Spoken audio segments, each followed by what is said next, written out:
Welcome back to Uncorked, everyone. I'm your host, Bobby, and today we're in a new location to film. So we're actually at the guest room in Starkville, which is the Speakeasy Bar underneath Restaurant Tyler on Main Street in Starkville, Mississippi. So today I have two wines from Virginia, from Barboursville, which is located in Barboursville, Virginia.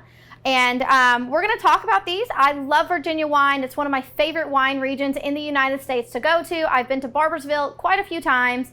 And today I've picked their Cabernet Franc and their Vioni. So a lot of people don't know this, but Thomas Jefferson was a huge wine lover. He actually almost went broke spending his money on wine.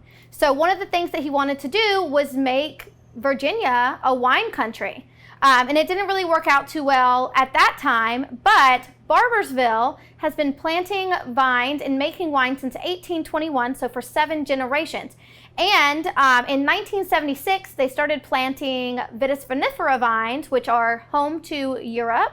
Some of the most famous wines in the world, their grape varieties are Vitis vinifera, so you have Cabernet Sauvignon, Cabernet Franc, Merlot, Chardonnay, just to name a few.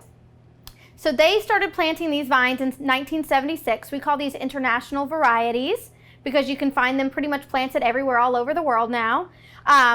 And they started making wine, which is really cool. So the first wine I have for you today is the Cabernet Franc Reserve. So typically in Bordeaux and before 1992 at Barboursville, it was used as a blending grape.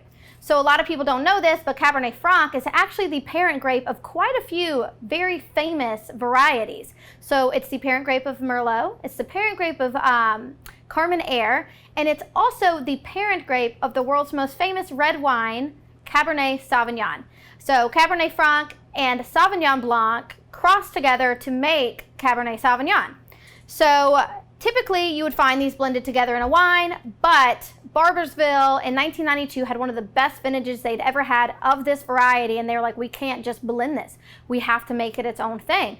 And so they did, and the wine is fantastic. These wines can age. They do only make and bottle these varietally in the best years. So next I have a Vioni, which is a lesser known white wine that usually, if you were to find, comes from possibly California. You find it a little bit out there, but you definitely find it in the northern Rhone where it is bottled varietally.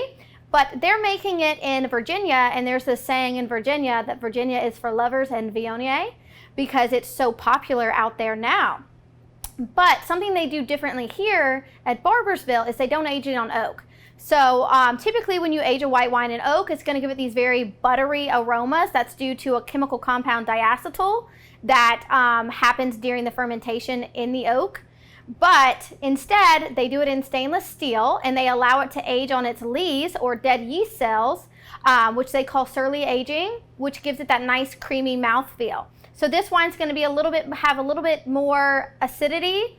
It is still very round on the palate. It's still very smooth, but it does have this nice acidity to the wine that makes it great for food. And if you remember, a wine that is higher in acid is going to help your palate salivate, or when you drink a wine, you start salivating afterwards, and it makes you want to drink more wine. So if you haven't tried Virginia wine, I highly recommend it. You can come see me. We have these by the glass, or just go out, find some. They're absolutely delicious.